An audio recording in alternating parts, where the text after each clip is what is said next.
안녕하세요. 존 버나드요. 자, 여러분들 이 퇴직연금 DC형이나 IRP로 운영하고 계시죠? 근데 여기에서 지금 연금저축이랑 다르게 이 30% 있잖아요. 30% 안전자산 의무 비중이 있잖아요. 이게 누가 정한지는 모르겠고 어떤 이론으로 이 30%가 나온지도 솔직히 제가 알아보니까 모른대요. 그냥 나온 거래 30% 7대3 비율로. 그래서 근데 이 30% 있는 게 마음에 안 들지만 어쩔 수 없죠. 위에서 이렇게 정해준 룰이기 때문에 이걸 지켜야 될 거 아니에요. 그러면 여기에 어떤 자산을 투자할 수 있을까? 우리가 뭐 좋아하는 주식형 ETF는 여기 안 들어가거든요. 그래서 채권형이나 아니면 안전, 뭐 현금, 뭐 이런 거, 예금 이런 게 들어가는데, 근데 몇 달 전에 금 관련해서 금에 50% 투자하고 채권에 50% 투자하는 ETF가 나왔다 합니다. 근데 이게 안전자산이 30%의 투자가 가능하다고 하거든요. 그래서 여러분들 금 투자하고 싶어 하시잖아요. 금이 요즘 뜨고 있고 안전자산이고 앞으로 이제 지정학적 위기나 그다음에 기축통화의 패권 과도기가 오면은 금이 진짜 각광받는 자산이 될 것이다 이렇게 다들 예상하고 있잖아요. 그래서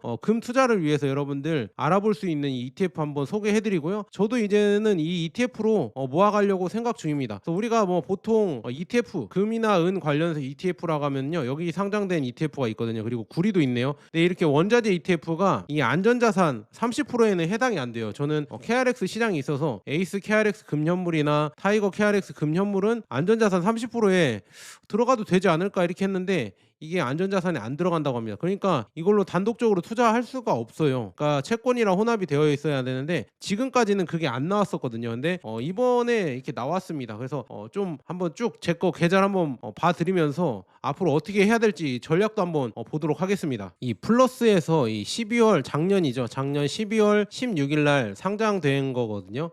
플러스 금 채권 혼합 ETF가 있는데요. 총 보수는 0.15고요. 중요한 거는요, 채권 50, 그다음에 금 50에 투자를 한다고 합니다. 그리고 이제 순 자산 규모가 1,000억 원을 돌파를 해서요. 여기도 이제 우리가 걱정하는 유동성이 있잖아요.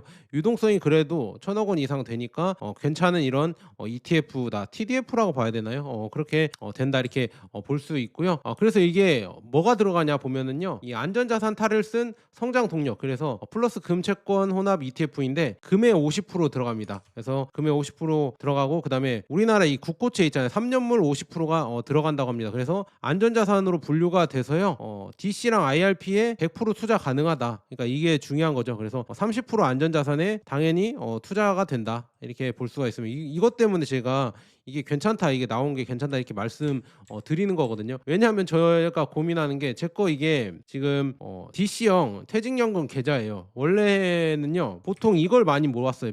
플러스 TDF 2060 액티브. 그래서 이게 왜 그러냐면 주식 비중이 많고 그다음에 이머징 국가 주식 비중이 많아요. 근데 금 비중이 들어가지 않아서 좀 아쉬웠거든요. 이거를 많이 모았었는데 좀 아쉬웠어요. 그리고 조금 이게 거래량이 좀 적고 그래서 약간 조금 그랬거든요. 거래량이 좀 적어서 불편한 점이 있었는데, 그래서 제가 에이스랑 그다음에 타이거 이쪽 TDF로 모았거든요. 그래서 에이스에서 나온 TDF가 금 비중이 조금 들어가서 이거를 담아보려고 이렇게 IRP에도 이렇게 담아갔거든요. IRP 계좌인데 이거는 에이스 TDF 2050 이거 담았고, 그다음에 타이거 2045 TDF 2045 이거는 거래량이 많으니까 이게 담았었거든요. 근데 이제는 이 플러스 금 채권 혼합 ETF를 담으려고 합니다. 왜냐, 금이 가장 많이 50%나 비중에 들어가 있으니까. 이 에이스는 아마 10% 내외도 아닐 거예요, 아마 금 비중이. 그래서 금이 들어가 있긴 하지만 조금 뭔가 아쉽다. 그래서 저는 금이 최대한 많이 들어간 지금 ETF 상품, 특히나 안전자산 30%에 투자할 수 있는 ETF가 거의 플러스 금채권 혼합이 유일하기 때문에 그거를 이제 앞으로는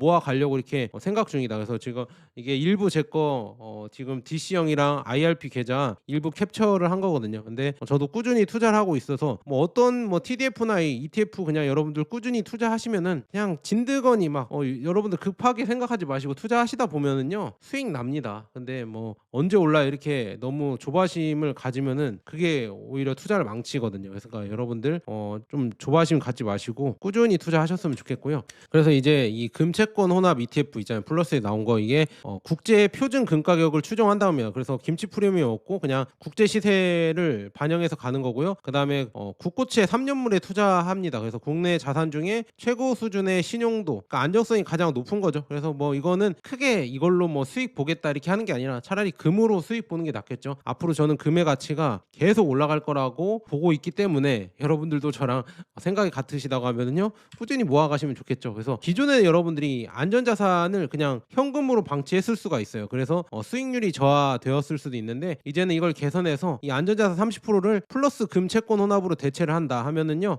결과적으로 이제 주식 비중을 줄이지 않고도 이 안전자산의 15%를 금에 배분하는 효과가 나옵니다. 그래서 금 비중을 여러분들 뭐 수익률 관점이 아니라 이 포트폴리오 다변화와 안정성 측면에서 뭐 10에서 20% 모아가라, 이런 전문가들 구루들이 많이 얘기하잖아요. 그 정도를 여러분들이 실현할 수가 있습니다. 이걸 투자한다고 하면, 이거 30%를 그냥 이거에 투자한다고 하면요, 그렇게 할 수 있으니까 저는 괜찮다고 보거든요. 그래서 주식의 성장성 플러스 금의 해지 효과, 그다음에 이제 수익률도 좋을 거예요. 저는 금이. 그다음에 채권의 안정성을 동시에 확보할 수 있는 이런 전략이다, 이렇게 볼 수가 있습니다. 그래서 앞서 말씀드렸다시피 이 투자 한도 있잖아요. DC랑 IRP ETF에 가능한 뭐 투자 유형 있잖아요. 주식형은 70%밖에 안 됩니다. 무슨 말인지 아시겠죠? 그래서 지금 보면 100% 투자 가능한 거는 채권형이랑 채권 혼합이 가능하다. 그러니까 주식 비중이 50% 이하까지 가능하다고 보고요. 투자 불가는 뭐 레버리지 인버스, 뭐 파생형, 선물 이런 게 투자가 좀 안 된다, 이렇게 볼 수가 있습니다. 그래서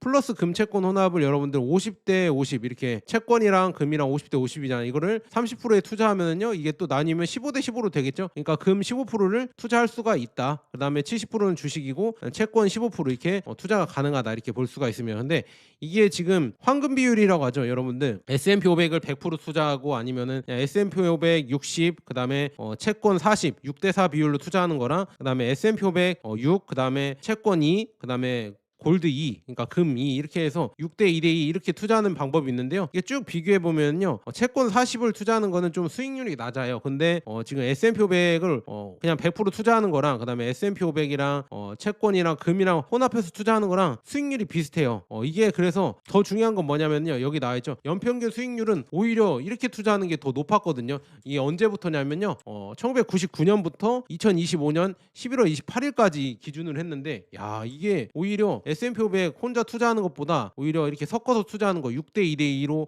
투자하는 게 오히려 8.07, 8.1로 오히려 높았다, 이렇게 볼 수가 있습니다. 그리고 더 중요한 거는요, 연환산으로 해서 변동성이요, 지금 S&P 500만 투자하면 15%인데요, 이거는 9.8%로 변동성도 낮았고 샤프 지수는 오히려 높았습니다. 무슨 말인지 아시겠죠? 그 최대 낙폭도 변동성이 낮다 보니까 여기는 뭐 마이너스 50%까지 빠졌었는데 이거는 마이너스 29%까지만 빠졌다. 거의 30%까지밖에 안 빠졌다. 그러니까 안정성이나 수익률 측면에서 오히려 금이랑 채권을 섞어주는 게 S&P 500 혼자 투자하는 것보다 더 좋았다는 결과가 있습니다. 2000년대부터요. 그래서 이거 봤을 때 야 진짜 그러면은 뭐 플러스 금채권 혼합 이거를 30%에 가져가면은 S&P 500 그냥 100% 투자한 것보다 낫겠구나. 물론 과거에 이런 결과가 미래를 뭐 똑같이 반영하는 건 아니지만 이런 걸 봤을 때 그렇게 되지 않을까, 그리고 안정성 측면에선 더 높지 않을까, 이렇게 예상이 좀 되고 있다, 이렇게 볼 수가 있습니다. 그리고 금을 왜 이렇게 좋아하냐, 저는 금을 왜 좋아하냐면요, 앞으로 이제 금 가격이 계속 올라갈 거라고 보고 있습니다. 이거 뭐 이때 뭐 블룸버그 하나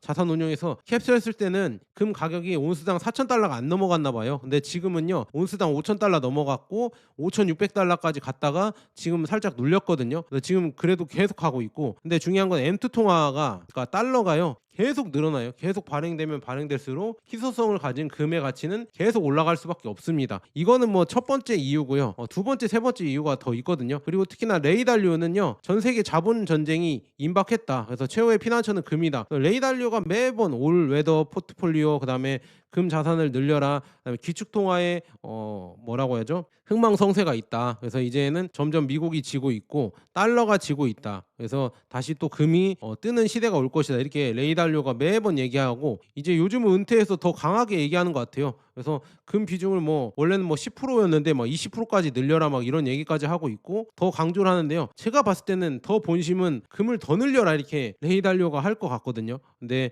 일단은 그 정도 비중 한 20% 내외 배 정도는 앞으로 이제 지정학적 위기가 발생하고 그다음에 달러 약세가 지속된다고 하면은요. 저는 한 20% 정도는 여러분들 포트에 가져가는 게 맞다고 봅니다. 왜냐하면 지금 보면 미국이 이제 이란에 이제 전쟁을 개시할까 말까 이런 얘기가 계속 나오고 있습니다. 지금 미국 함정이 지금 호르무즈 해협에 지금 계속 들어가고 있고 그다음에 미군 함대 있잖아요. 미 해군 함대의 3분의 1이 이란에 배치되었다고 합니다. 그래서 이런 거 때문에 이게 전쟁이 임박한 거 아니냐. 역시나 이제 지정학적 위기가 계속 커지는구나. 앞으로 뭐 줄어들 기미가 많이 안 보이죠. 그러면 그럴수록 안전자산인 금의 가치가 계속 올라갈 수밖에 없고요. 그다음에 세계 중앙은행들도 금을 꾸준히 모아가고 있습니다. 그래서 2020년 이후 금값이 230% 이상 급등하면서 각국 중앙은행들이 대규모 매입에 나섰습니다. 그래서 상위 15개국에 이 5년간 약 2,000톤의 금을 추가 매입했다고 하고요. 중국이 350톤 이걸 추가하며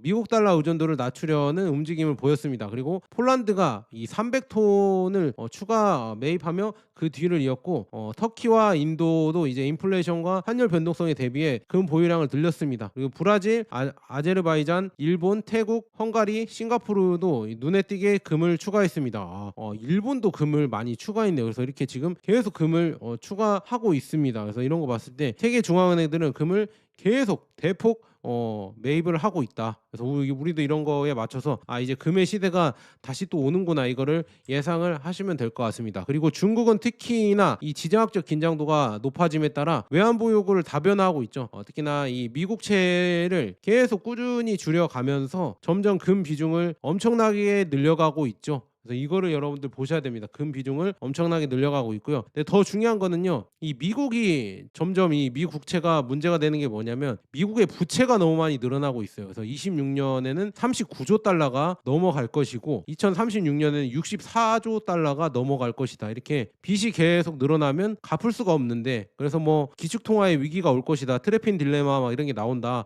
그런 거 봤을 때 조금 걱정이 많이 됩니다. 그래서 이런 걱정을 좀 덜어내시려면 여러분들이 금에 당연히 투자하시는 게 좋겠죠. 그래서 플러스에서 나온 금 채권호납 ETF 금에 50% 투자하거든요. 그래서 여기에 안전자산에 분류가 되기 때문에 여러분들이 고민인 이런 지금 안전자산 30% 비중 여기에 그냥 담으시면은요 지금 금에 15% 투자하는 효과가 나옵니다. 그러니까 이거 전 괜찮다고 보거든요. 그래서 저는 다른 뭐 ETF가 더 나오지 않는 이상 그냥 이걸로 이 30% 안전자산을 모아갈 생각입니다. 그래서 여러분들도 저랑 생각이 같으시면요 좋아요랑 구독 한 번씩 눌러주시고요. 저는 뭐 금이랑 이런 것도 해드리고 그다음에 미국이랑 뭐 중국이랑 다 이런 시황도 봐드리는데 중요한 건 ETF 이런 것도 많이 봐드리거든요. 그래서 여러분들이 뭐 분석해달라는 ETF 있으면은요 분석도 해드리고 그다음에 뭐 제가 관심 있는 ETF 있으면 이렇게 리뷰도 많이 해드리도록 하겠습니다. 자 여기까지 좋은 번화도 있고 여러분 좋아요랑 구독 한 번씩 부탁드립니다. 그리고 새해 복 많이 받으세요. 감사합니다.